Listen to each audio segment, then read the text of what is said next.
Hello everyone, welcome back to Real Reds Talk, where authentic fans have a detailed discussion on all things about United. We've got Chivy and Sam alongside me, which makes me the youngest. How are we doing, Boomers?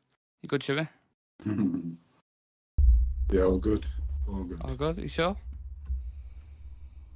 Yeah, well, Just quite a short answer. Just like, are you sure you're good? Yeah, I don't know. Fair enough. Yeah, because I was trying to keep my cold down. So have you got a cold? Yeah, annoyingly. I can feel it now, and we've got a ski trip on Saturday. Ooh. So that's just I'm just hoping I can sort this out before then. But yeah. What happens when you're a boomer, innit? You don't have your blanket at night. Sometimes you can pick up a bit of a cold. He needs to get his tea. He needs to sit in his blanket with his tea and like. That's it, mate. There you go. There it is. There it is. Let's not go off into tea talk, please. No, stop Chivy, it right now. Cheers. Stop it. Cheers, Chivy. Cheers. No. We're not doing this. Cheers, lad. We're not doing this. Put your fucking teas down. We're going to talk about proper things like Kobbie Mainoo contract extension, under-18s winning the league, Roberto Zerbi with heavy links to Manchester United, and the Athletic have also put an article out on rebuilding Old Trafford, which is very interesting, and we'll want to discuss a couple of things out of there. However, it is a massive article, so we kind of bullet pointed it and gone through the main bits. Chivy, I'm going to kick off with Kobbie Mainoo. That's the headline, that's the graphic that we've put out. Apparently, United are now pushing talks to extend Mainoo's contract by this summer after initial discussions in February. Ineos want Kobbie to be one of the faces of the new project, and a new deal would see salary increase for Mainoo with several add-ons. I suppose the first question that popped into my head was, what do you think is the incentive for Kobbie? You know, you look at how United are at the moment. They're asking him to extend the contract. Mm-hmm. What's the incentive for him? Do you know what I mean? What can we offer him that other big clubs can't? I think the only thing we can really offer him right now is just a space to grow comfortably. Mm-hmm. Because even though we know he's a brilliant player, the expectations, as much as we rate him a lot, we'll still be patient with him, with the fans and all that. We'll still be patient, and it's just the best place for him to develop himself. And then, if he went to Real Madrid, for example, Madristas want him to play now. Like, we want to see what you're doing right away. If he went anywhere else, kind of like Caicedo, like how he left Brighton and went to Chelsea, and they just want him to be this guy all of a sudden. I'm not sure about the age, but Caicedo's maybe 20, 21, something like that. Like he's young. 18. Caicedo. Oh, Caicedo. Sorry, I thought you were talking about Mainoo. Yeah, I'm not sure about Caicedo. I think you're right. Yeah, but you get what I'm saying. Yeah. I think he has the best place for him to grow. He's appreciated. He can actually be, grow to make a name for himself at Man United. As far as that's what we can give him. And if he really pushes, to be honest, we can give him like a fat paycheck, if anything. But we can sell him a dream, really. But we can't promise him anything else. Trophies, Champions League, at least for now. But obviously in the future. Yeah, but then why would he even want to go anywhere else? His family is in Manchester, as far as I'm aware. Yeah. It's the best place for him to develop himself, at least for the next 2 years before he moves somewhere else, if he wants to. But, yeah. That's what I mean. Most people don't look at the exterior things either, do they? Just see from club to club. They don't look like it's settled. He was born in Manchester. He loves the club, like that. All these things are obviously a massive factor. But there's an argument, Sam, really, at least in my opinion, that if he had started the season fit and available, he probably would have been player of the season. There's talks with Delo and Garnacho and whoever it is that people will pick, but he's been mega important considering the injuries that we've had, Anna. Yeah, no, you could see Ten Hag was like prepping him for a big time this season as a massive focal point, because he played in that Arsenal game and looked like the £100 million player next to Declan Rice, and then he started that Madrid game and unfortunately got injured, and we're all a bit deflated really, because we got like a little bit of taste of him in that Arsenal game, and then he got injured I think it was like 2 minutes in or something ridiculous, wasn't it? It was like proper early, so bit deflated, and then we're all waiting for it to come back, and then it's a reflection of how poor we are this season that we're waiting for Kobbie Mainoo to return to fix our midfield. Do you know what I mean? Yeah. Like, we were just looking at our midfield going, this is trash, and we're waiting for Kobbie Mainoo to come back to fix it, and it's an 18-year-old kid relentless. So that's how good he is. He came in, looked far beyond one of our best players, especially our midfielders, got into the England squad. He's now arguably guaranteed his spot on the plane with the performances he's putting for England. Like, his rise has been incredible, and like Chivy said, we can't offer him trophies, but he doesn't seem like that sort of lad. He doesn't seem like a Garnacho type of kid where he's aiming Madrid's his final aim, or he's aiming for like this next thing. He seems like a Manchester lad. He seems like one of those kids who's like, I've always wanted to play for United, and now I'm playing for him, and he's not thinking much beyond that. Whereas I think kids like Garnacho and stuff like that, they've always got their eye on the next step. Bellingham, for example, he knew exactly what he wanted to do. Birmingham, all right, Dortmund, who are offering me more game time than United. Go there, build my rep. Madrid comes in, bang, he's in the first team, he's starting, and he's England's best player, arguably. So certain players have certain profiles of where they want to go. I think Kobbie Mainoo is just like, let's just see where United go. I want to play for this team. It's my boyhood club. Let's just see what happens. Obviously, he may leave. Players do leave. Players have left that we never thought would leave, and it could happen. But in a minute, I think, makes sense to offer him a new contract. I don't want to give him a massive paycheck, because I think that sends the wrong message. You have one good season and then you get a fat paycheck. I don't think it should work that way. I don't think Ineos will. I don't think their new model now. But our mistake with Rashford is that he had one good season and then we chucked 350k a week at him. And he was already on 200 grand a week at that point as well. So I think we need to learn our lesson with that, and we need to structure accordingly. Obviously reward him because he's played fantastic, but let's not go mad. Let's not give him a 200 K a week contract at 18. I don't think that's a smart move. Yeah, I think it's, when you look at it, some of the talents England have, like young talents, is fucking impressive. Even Cole Palmer last night, like, my God, what a fucking player. Where would Chelsea be? Kobbie Mainoo. Where would Chelsea be without Cole Palmer, by the way? That's what I'm saying. But the talent, you think Foden, Bellingham, Mainoo, Palmer. Some of them as well. Like, you think about that talent. Foden, not guaranteed to start for England. Palmer, not guaranteed to start for England. Kobbie Mainoo, not guaranteed to start for England. Yeah. That's so bizarre. If that was any other national team, all three of them start.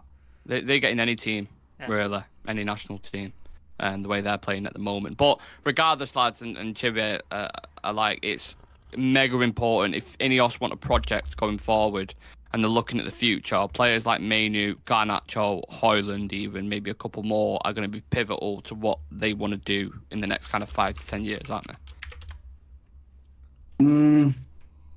I'd rather have a structure in place rather than build a team around players. That used to be like a thing of the past, in my opinion. I wouldn't want to build around players, individual players, in case they leave. Then what happens when you bring, the player breaks his leg for a whole season? What the fuck are you going to do? Or they play poorly and you want to drop him, and then you focus your whole system. Have a system, and then have players to fit that system. I've never been one of them to believe in, let's build around this guy or build up now.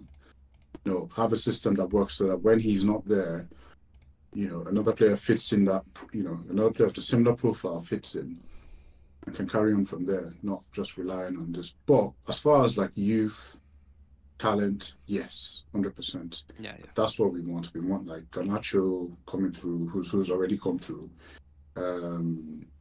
Kobbie Mainoo, who we're talking about. And then obviously, Marcus, Rasmus Højlund has had, a tough weird with him at the minute, isn't it? Because it's weird with him, innit? He had like that stint where it was like 7-8 games, like couldn't stop scoring, and now just gone completely off the face of the planet. I won't write him off just yet. I'm not writing him off. Yeah, I'm not saying you are, but I've seen there's people around who don't really, kind of write him off and everything. I wouldn't write him off until I see him in a proper system, under a proper manager that can get the best out of him, because there is something there. I've seen some traits from him that I know that can translate when using a proper system. But yeah, just back to your question, yes, those are the sort of profiles that we want. Players that are hardworking, players that are, Sam mentioned earlier on that. Was it Sam or was it you? I don't know. One of you were talking about. I think it was Sam about, Garnacho. You can tell that his sights are sort of like Real Madrid. He wants to go there, which is not a bad thing. It just shows that you're focused, right? So that's the kind of, play. I'm not I prefer to have a player like that than someone who's thinking, I'm gonna bang Rihanna or something. Yeah. Like, I'm gonna try and get, pull some birds or everything. Yeah, just that's the profile of player that I would love for us to have sort of, in the team going forward. Yeah, well, whilst we're on the topic of young players, Sam, the under-18s secured the North Division title today. I think it was with a win over Wolves. Sorry, 22 games, 19 wins, 2 draws, 1 loss, and 50-plus goal difference. They had that famous win over Liverpool as well, where they beat them 9-1. Sorry. Yeah, you've got Shea Lacey, who's just officially signed his first professional contract with United as well. So the future seems bright, doesn't it?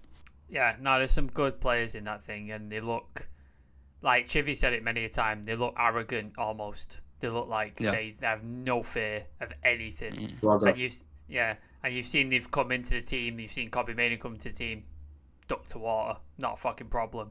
You've seen Kamwala against Liverpool, didn't look out of place whatsoever, just looked like gliding. And then you've seen guys on the bench, like Harry Amas is on the bench. He's 16 and he's on the bench in the first team. I know it's due to injuries and players like that, but like you have to pick someone. And he's picked Harry Amas. That's how Rashford got his opportunity, wasn't it? Through injuries. Yeah. And then I think you had Ethan Wheatley, who I know Chivy's mentioned him before. I never heard of him. And then he was on the bench last week. And he's a striker, apparently. And apparently he's lethal, like fucking lethal striker. So there's another guy there. We have let a couple of talents go, which disappoints me. Isaac Aronson, I thought he was quality. He's obviously gone to Werder Bremen. And I thought he was a really good player. Obviously, Alvaro Fernandez, I thought he was good. And seems like he's probably going to Benfica.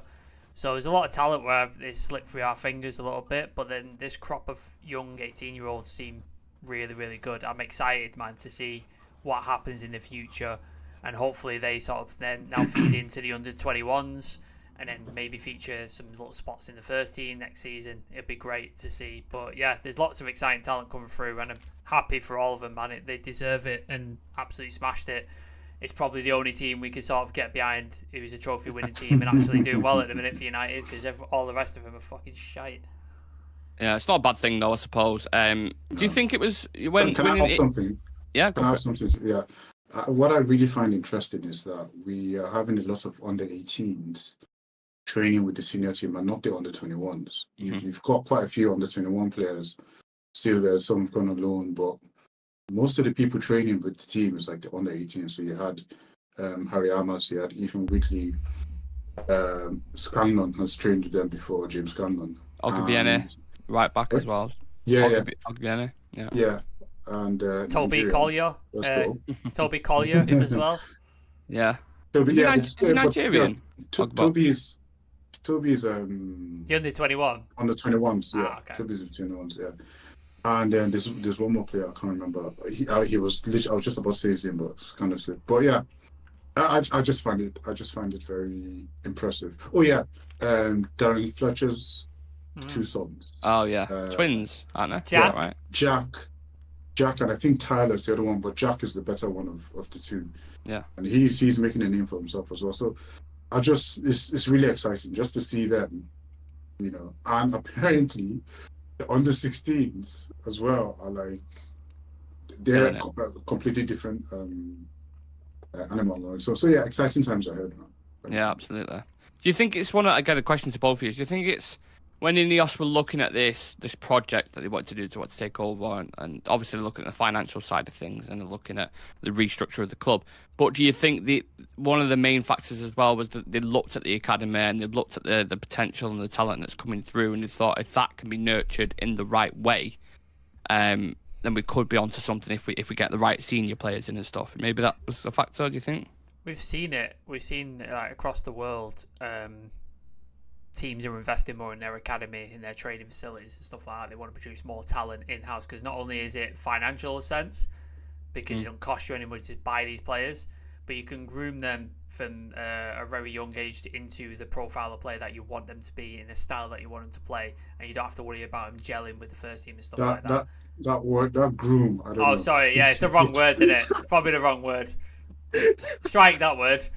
You can mould them into a better, like mould. Strike that word. Thanks, Jimmy. You just ruined my fucking train. Sorry. And then you also, if it doesn't work out, you could be like, well, we could sell these guys to play first team football. They've got experience, and it's all profit because you've not spent any money on them. So it just makes sense, really.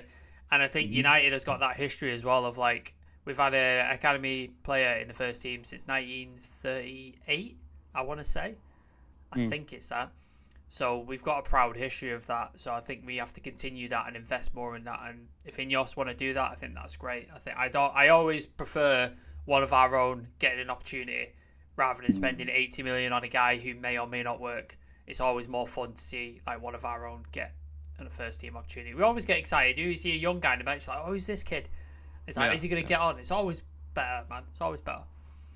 Yeah, and I'll be interested to see how many Man United graduates are like playing across the Premier League, because every time we play another team, almost there's like 3 of them in the team. There's always like an ex, yeah. So we've got. I think we've got one of the best academies.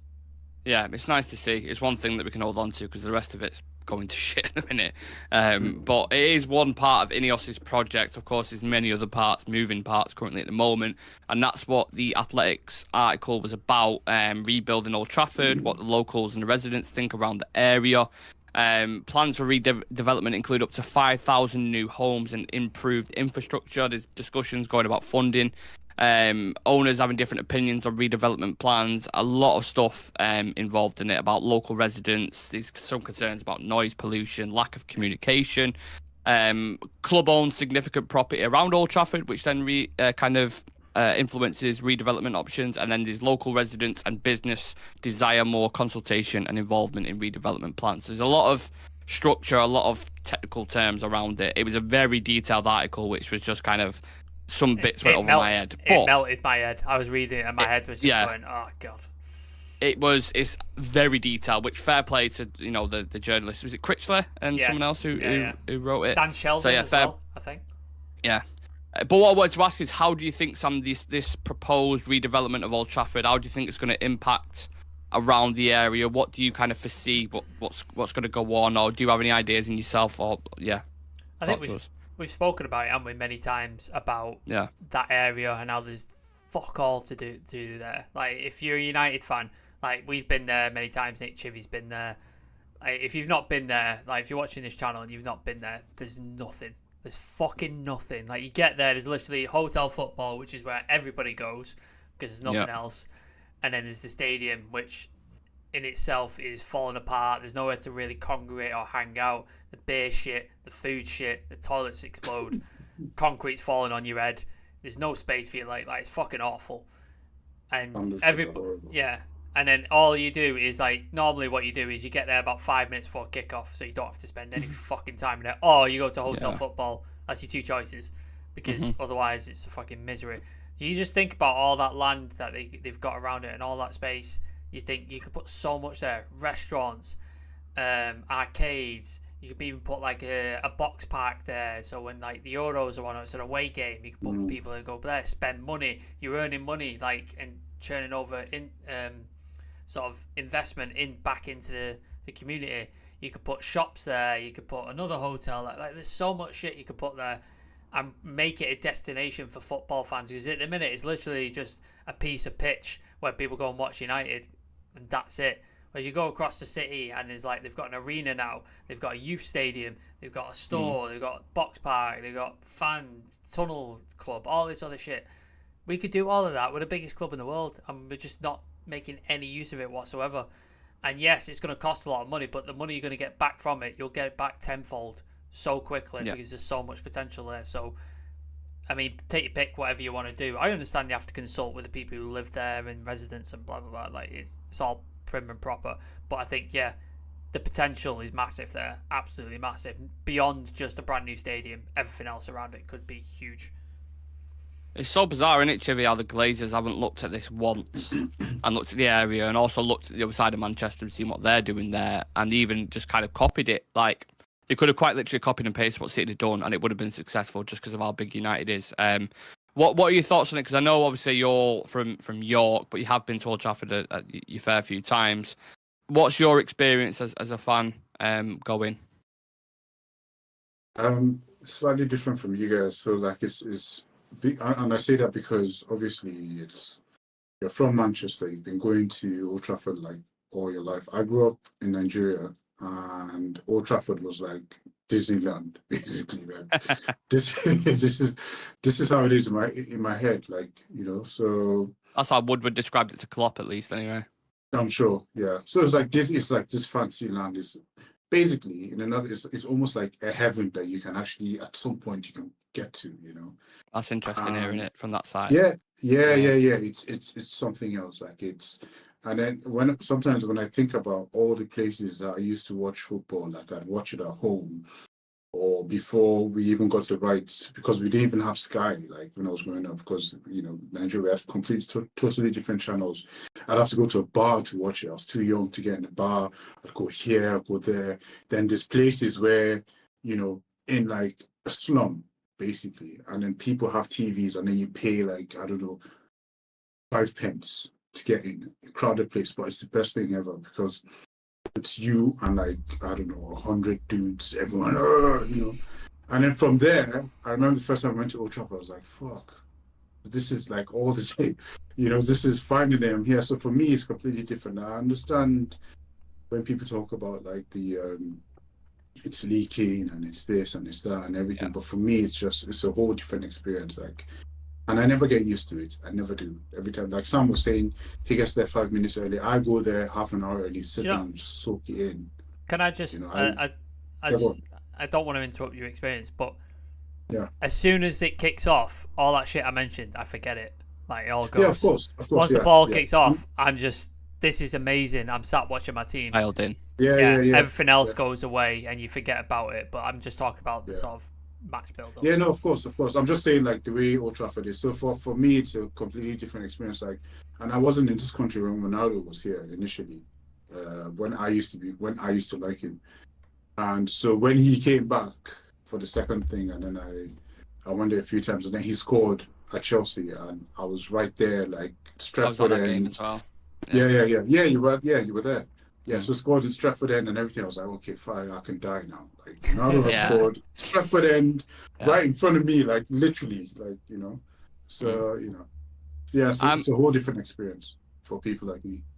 I'm super jealous of people who got to go to that when he came back, the game against Newcastle. I would fucking love to be at that game. They were selling it for like $2,000 or something, weren't they? Oh, mate, it's ridiculous. It was insane. Nick, nobody can tell you anything, man. You saw the 4-3. Yeah, exactly. Exactly. Yeah, that's one for the ages. Like that is, yeah. I'll take it.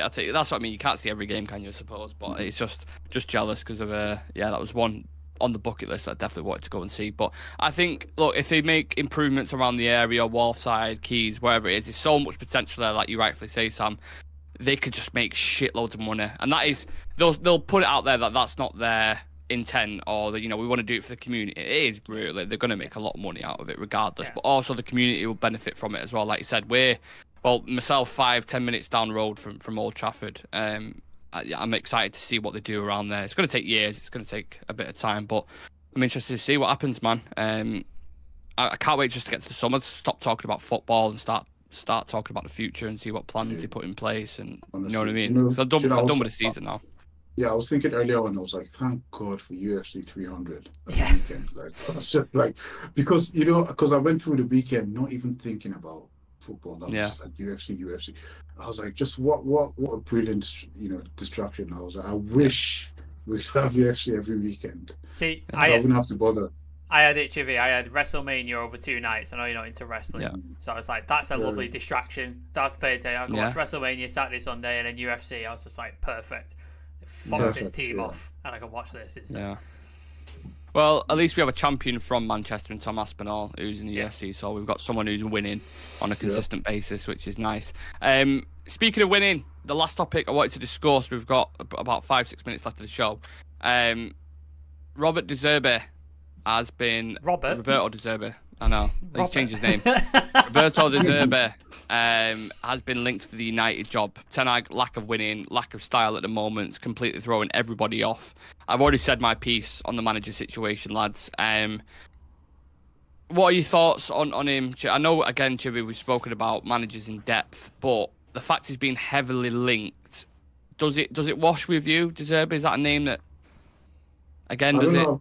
Yeah, I don't know about it being heavily linked. I know, people are, there. But hypothetically speaking, let's just say this is the case, then 100 million, 1,000%, please make it You want that happen. control style, possession base. Make it happen. A control style, apart from the style of, so we've got the style of football that I admire. Mm-hmm. And then also we have a crazy guy, like someone who's obsessive about football and standards and the way he wants it to be played. And when you hear people talk about him, they don't talk, it's just football. That's all everyone has to say about him. And that's, for me personally, that's what I want to see.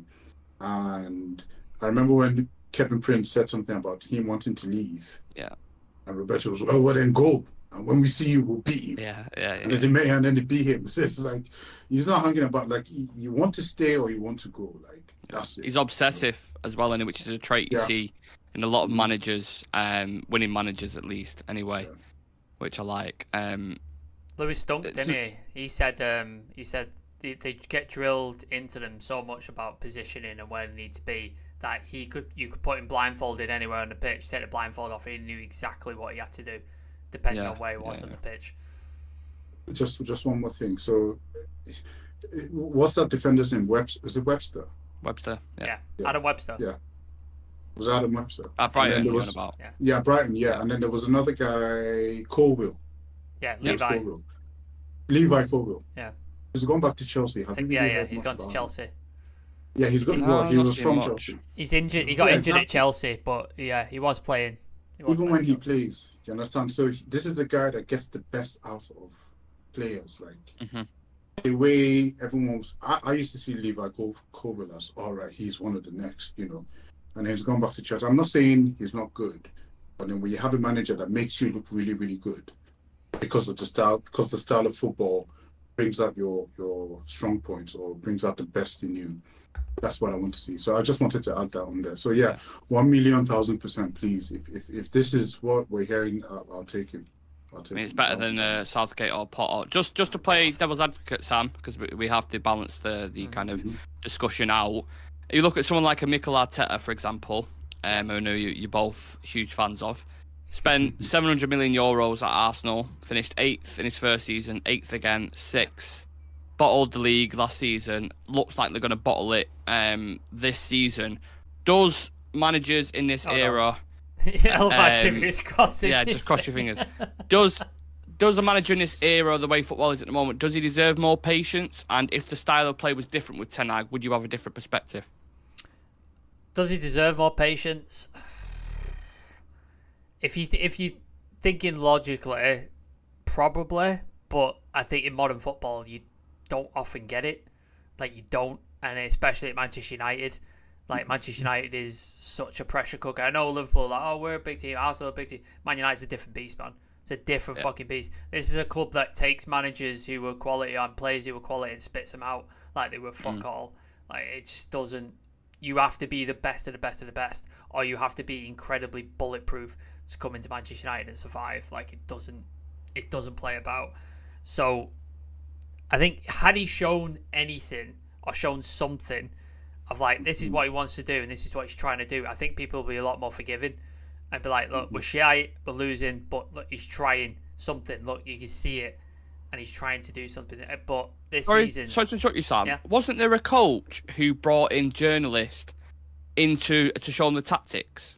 I'm sure I heard a story about that. It sounds like a thing. It does sound like a thing. I don't know if it was Brendan Rodgers or something. I think did it at Celtic. Because journalists were questioning that. What are these tactics? Yeah. Why are you playing like this? And they actually brought them in and shown them the way they was playing and what their intent was. Like, something like that would be... I don't know. Don't have to show journalists, but show us. Bring the fans in. Yeah, let us fucking understand, because I can't fucking see any. Like, Chivy can't see any. You can't. Like, we can't fucking figure it out. So, show us. Like, let us understand. But, yeah, I think if he's shown something, and even if we lose him, but you're like, all right, I can see a tactical... What he's trying to do. And once he gets certain players back and certain players, it'll click.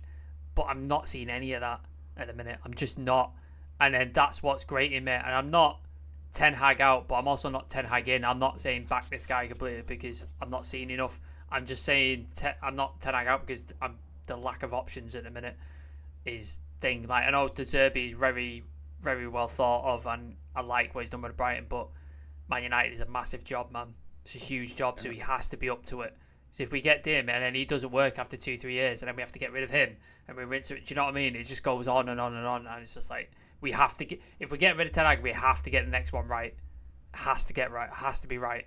We can't be like doing another 2-3 years of this shit, because it just doesn't. It's just not going to be a continual thing. I've seen it. I don't know if you've just seen it. There's a bit of breaking news around the stadium regeneration from Sebco. I don't know if you've seen it. Go for it. He's just put a quote out saying, "Yesterday I chaired the first meeting in the Old Trafford Regeneration Task Force. This marks the start of a multi-stakeholder process to explore options for the stadium and surrounding area. We are at the start of this journey and it's too soon to know where it will lead. We will consult closely with fans, residents along the way, and keep everyone informed of the progress." So that's just come out now. It seems like the wheels are in motion now, innit? That's the thing with it. Like, we're getting into what we're in April at the moment, near the end of the season. Things are really going to start heating up with the manager, with the stadium, with new transfers, with Wilcox coming in and Ashworth, which seems pretty imminent, and Omar Barada as well coming in. So very exciting times. I can't wait to see what's going to happen. And like I said before, I just want to get to the end of the season so we can see what the crack is.